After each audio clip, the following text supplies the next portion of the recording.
Hi, I'm Andy Berger, and the first thing I want to do is thank you for spending some of your day with me. This is English on the tip of your tongue. Useful phrases to help you get through everyday life in a very natural way. And today's phrase is, you're missing the point. You're missing the point. This is a phrase that you would use when you're disagreeing with someone.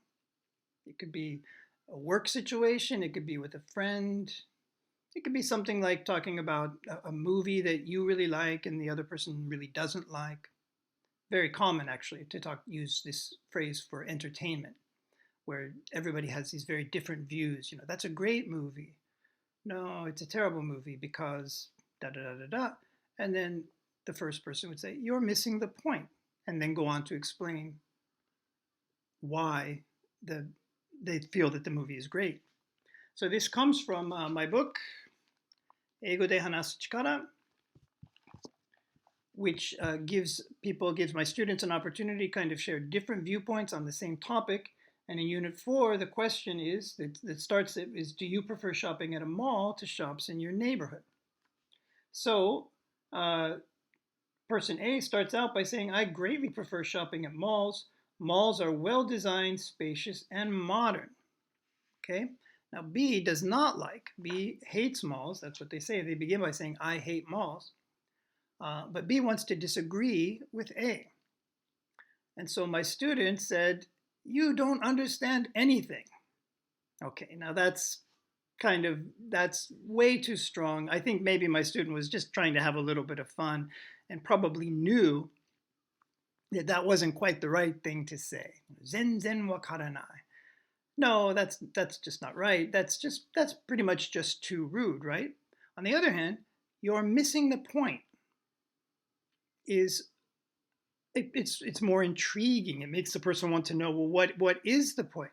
What do you mean I'm missing the point? So it's disagreeing, but it's certainly not as strong and rude as saying you don't understand anything. Now, what B wants to say is that the point is the reason why those malls are so spacious and modern and well designed is because they're just trying to trap you, and they're impersonal. They just want you to spend your money. So they would go on to make that point. You're missing the point. It's all set up to get people to spend time and money there with no personal consideration. See, that's the point that they want to make. They think that's the more important point. So they would say, you're missing the point about how wonderful malls are and how beautiful and fresh and modern they are. They may be that, but it's not because they're really friendly or really particularly interested in you. What they're particularly interested in is getting you to spend a lot of time there, and especially to spend a lot of money there. So that's the point that B wants to make, and so that's why they use the expression, you're missing the point. Okay, so because I'm an artist as well as an English teacher, the next thing I want to do is show you one of my paintings.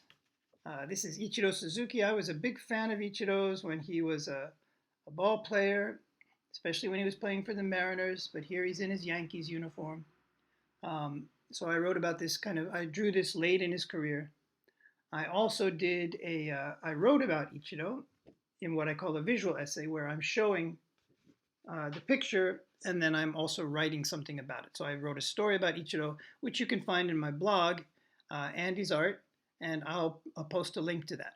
So thank you very much for watching. Remember today's expression, you're missing the point, and this has been English on the tip of your tongue.